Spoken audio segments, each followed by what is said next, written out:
हमारे साथ आम आदमी पार्टी के सांसद राघव चड्ढा जुड़ रहे हैं। राघव, बहुत बहुत शुक्रिया आपका हमसे बात करने के लिए। सबसे पहले मैं आपसे पूछना चाहता हूं, आपकी पॉलिटिकल अफेयर्स कमेटी ने आज हरी झंडी दे दी, कल आप लोग बेंगलुरु में होंगे, कांग्रेस ने भी अब इसका समर्थन किया है। कितनी ताकत मिलेगी विपक्षी एकता को? यह एक बहुत बड़ी बाधा थी। देखिए, आज आम आदमी पार्टी की जो सर्वोच्च समिति है, पॉलिटिकल अफेयर्स कमेटी, उसकी बैठक हुई। बैठक में हर पहलू पे चर्चा हुई, मंथन हुआ और उसके बाद ये फैसला लिया गया कि सबसे पहले हमने कांग्रेस की इस बात का स्वागत किया कि जैसे तमाम राजनीतिक दलों ने राष्ट्र हित में, देश के हित में इस काले अध्यादेश के खिलाफ अपना जो मत था उसे उजागर किया, जनता के सामने रखा, वैसे ही कांग्रेस ने भी आज रखा। तो उनका इस बयान का, उनके इस पब्लिक स्टैंड का हमने स्वागत किया और दिल्ली की जनता की, 2 करोड़ जनता की ओर से मैं कांग्रेस को धन्यवाद भी कहता हूं। ये काला अध्यादेश, अंकित जी, मात्र दिल्ली के लिए नहीं है। ये काला अध्यादेश आज इस देश की हर गैर भाजपा सरकार को और हर गैर भाजपा पार्टी को सताना चाहिए। दिल्ली तो मात्र प्रयोग है। अगर दिल्ली में भाजपा सफल हो गई इस प्रयोग में, सरकार को ध्वस्त करने में, लोकतंत्र को दिल्ली में ध्वस्त करने में, तो फिर ये ऑर्डिनेंस के जरिए, इस प्रकार के शिगुफों के जरिए देश की हर गैर भाजपा सरकार को खत्म करने में लग जाएंगे। और एक समय ऐसा आएगा जब इस देश में सिर्फ एक प्रधानमंत्री और 31 राज्यपाल होंगे जो सरकार चलाएंगे।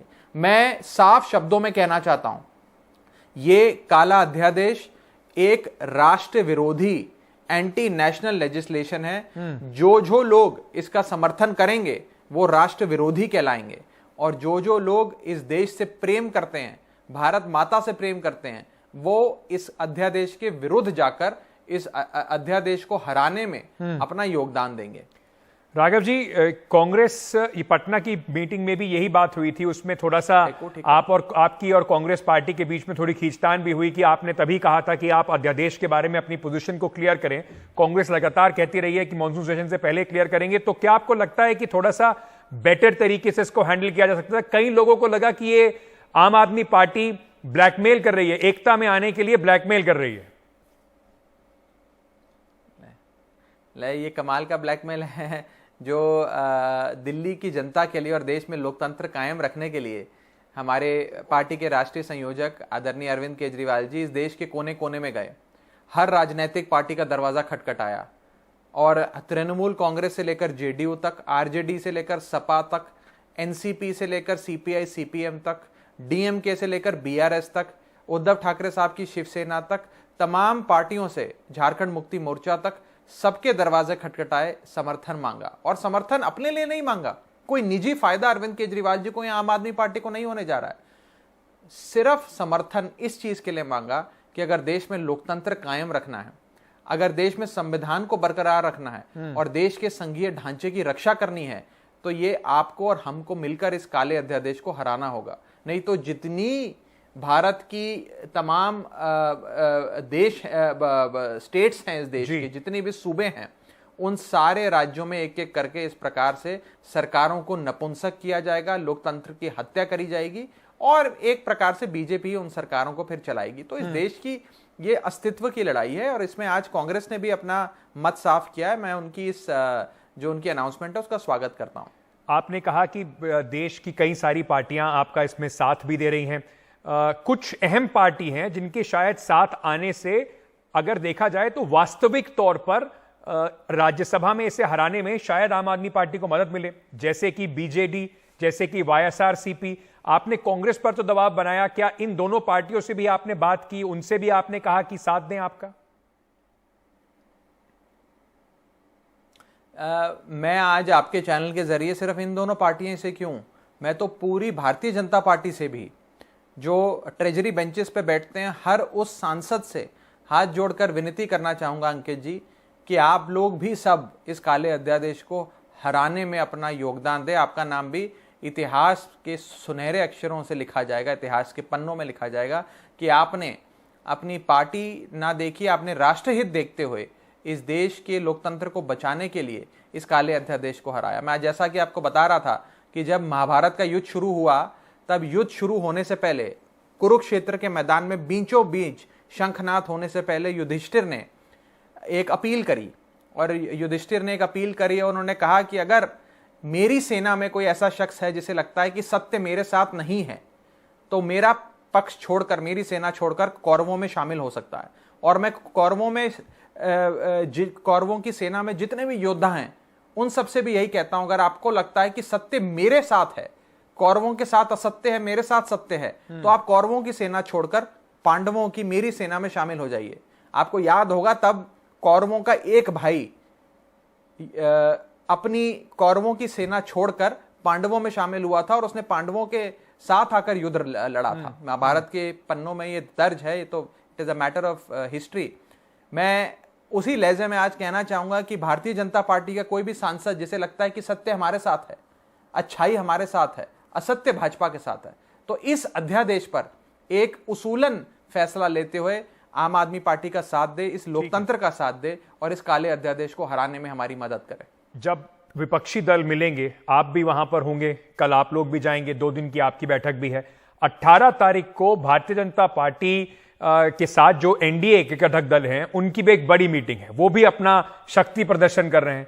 एक तरफ ऑपोजिशन की मीटिंग है जहां पर अभी एक बड़ा शुरुआती दौर पर ऑपोजिशन की सामंजस्य बनाने की कोशिश हो रही है, वहीं एक तरफ एनडीए है जहां पर 30 दल साथ आने वाले हैं, लीडर उनका बिल्कुल तय है, उनका विजन क्लियर है। दोनों में आपको लगता है कि जो ग्रुपिंग जो है बन रहे हैं, जो घटक दल बन रहे हैं, एनडीए में ज्यादा मजबूती से इस वक्त आप लोगों के खिलाफ खड़े दिखाई पड़ रहे हैं? देखिए, पहली चीज तो यह है कि जब 1977 में माननीय इंदिरा गांधी जी की सरकार होती थी और उस समय इंदिरा गांधी जी की सरकार अपने लोकप्रियता कहिए हर प्रकार से चरम पर थी। बांग्लादेश लिबरेशन कराने के बाद 71 के बाद एक न्यू कांग्रेस का एक प्रकार से जन्म हुआ था और उनकी पॉपुलैरिटी, उनकी लोकप्रियता अपने शिखर पर थी। उस दौरान भी 77 के दौर में तमाम विपक्षी दल एक हुए और जनसंघ का बैनर था जिसमें कम्युनिस्ट से लेकर सोशलिस्ट सब साथ आए और सबने मिलकर उस समय की कांग्रेस की, उस समय की सरकार के एक प्रत्याशी के सामने अपना एक विपक्ष का संयुक्त प्रत्याशी खड़ा किया था और करारी हार इंदिरा गांधी जी को देखनी पड़ी थी। उसी हिसाब से अगर इस प्रकार का कोई फॉर्मूला इत्याद होता है और तमाम राजनीतिक दल आकर बीजेपी के एक प्रत्याशी के सामने अपना एक प्रत्याशी खड़ा करते हैं, तो जरूर भारतीय जनता पार्टी को हराया जा सकता है। और हराया इसलिए जा सकता है क्योंकि आज देश का एक एक शख्स महंगाई से, बेरोजगारी से निजात चाहता है, भारतीय जनता पार्टी से निजात चाहता है। 10 साल की मार देख ली, 10 साल में इस देश में सिर्फ महंगाई और बेरोजगारी का आलम देखा, असुरक्षा बढ़ी लोगों की, वित्तीय घाटे में देश चला गया। तो कहीं ना कहीं आज लोग बीजेपी से छुटकारा चाहते हैं और बीजेपी को आप इतना मजबूत ना समझें। बीजेपी आज अपने 2014 और 2019 की भारतीय जनता पार्टी के मुकाबले काफी कमजोर हुई है। आज भारतीय जनता पार्टी की आप बात करें अगर 2019 की, तो लगभग उनके 20 राज्यों में सरकार होती थी, आज मात्र 11-12 राज्यों में शायद एनडीए की सरकार है। उनका नेशनल फुटप्रिंट भी घटा है। बिल्कुल। और मैं आपको साफ तौर पे ये कहना चाहूंगा कि जितने बड़े उनके सहयोगी दल थे, घटक दल थे, आज उन्होंने कहीं ना कहीं भारतीय जनता पार्टी से अपना दामन छुड़ाकर एनडीए छोड़ना उन्हें मंजूर हुआ है। चाहे पंजाब का शिरोमणि अकाली दल हो या बिहार का जेडीयू हो, इन तमाम राजनीतिक दलों ने, उद्धव ठाकरे साहब की शिवसेना हो, इन तमाम राजनीतिक दलों ने बीजेपी का साथ छोड़ा है। और इसी के साथ साथ अगर आप पिछले कुछ चुनाव ही देख लीजिए, पंजाब का चुनाव भाजपा हारी, हिमाचल प्रदेश का चुनाव भाजपा हारी, दिल्ली नगर निगम का चुनाव भाजपा हारी, कर्नाटका का चुनाव भाजपा हारी, और ये आने वाले 2023 के चुनाव मध्य प्रदेश, राजस्थान और छत्तीसगढ़, इन तीनों राज्यों में भारतीय जनता पार्टी की स्थिति बहुत कमजोर है। कुछ राज्य वो जीते भी जो आपने इतने सारे नाम मुझे गिनवाए, जैसे गुजरात का चुनाव था और नॉर्थ ईस्ट में था। लेकिन आगे अंत में मैं आपसे बस एक सवाल ये पूछना चाहता हूं, आपने मध्य प्रदेश, छत्तीसगढ़, राजस्थान की बात की, क्या अब ये मान के चला जाए कि आम आदमी पार्टी और कांग्रेस के बीच में अब जब साथ में बैठेंगे तो कुछ समन्वय बनेगा एक दूसरे का? जो आपको हमेशा कांग्रेस हर राज्य में कहती है कि बीजेपी का समर्थन करने आ गए, उनकी टीम बी बन के आ गए, तो अब वो सारी चीजें हैं, कुछ अंडरस्टैंडिंग होगी, पॉलिटिकल अंडरस्टैंडिंग जमीन पर भी दिखाई पड़ेगी।